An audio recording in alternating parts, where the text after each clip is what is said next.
Solomon talked about the attire of a harlot. In Proverbs chapter 7 and in verse 10, he saw a woman, he said, with the attire of a harlot. Proverbs 7:10.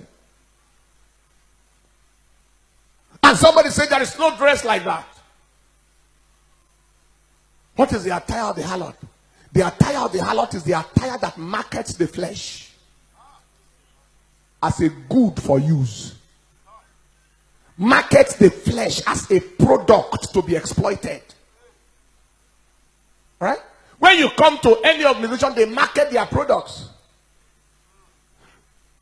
In these end times, there is too much flesh marketing going on. The tighter, the better. Tight at the back, tight at the chest, tight at the sides, so that you can properly market flesh. They wear it to the disco and wear it to church. And we say God is not watching. Why do we deceive ourselves? You clap and sing for nothing and still end in hell. Do you understand?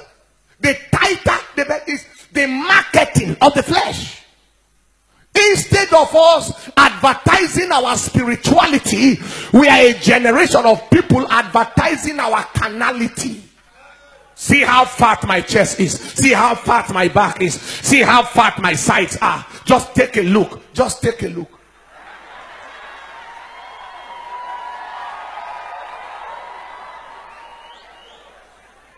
And when people look at you, the first thing that comes to their mind is immorality. You are now directing people in directions that will lead them in damnation. And yet, I am a daughter of Zion. I am a child of God. What happens to decency? What happened to dignity? Do you understand what I'm talking about? One of the worst things that can happen to a church person is to become a tool in the hand of Satan. Do you understand? The tragedy is that many children of God has joined the children of the devil to fulfill Satan's vision. Take your seat. Look at all the men seated here. Very rare before you will see anybody with an open chest. And even if he's not wearing a tie, his button is on the neck here. For the women is the opposite. The cleavage of the chest must be open. The things that used to be hidden in those days are now to be exposed to the damnation of the world. And we wear like that and come to church. And the challenge is that grandmothers are wearing the same thing. There is no age difference anymore. I saw a woman drawing my attention at the reception the other day. Elderly woman, wrinkle everywhere. And yet is still exposing the chest and the cleavage. I say, what a madness is this?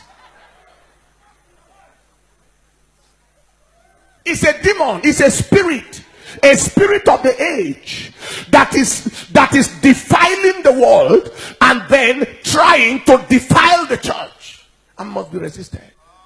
Kind of God changed your life and did not change your wardrobe. When I gave my life to Christ, my wardrobe changed. I am a man, but my wardrobe changed. Take your seat. Is somebody hearing what I'm saying here? It's not a matter of rules and regulations. Let your conscience convince you.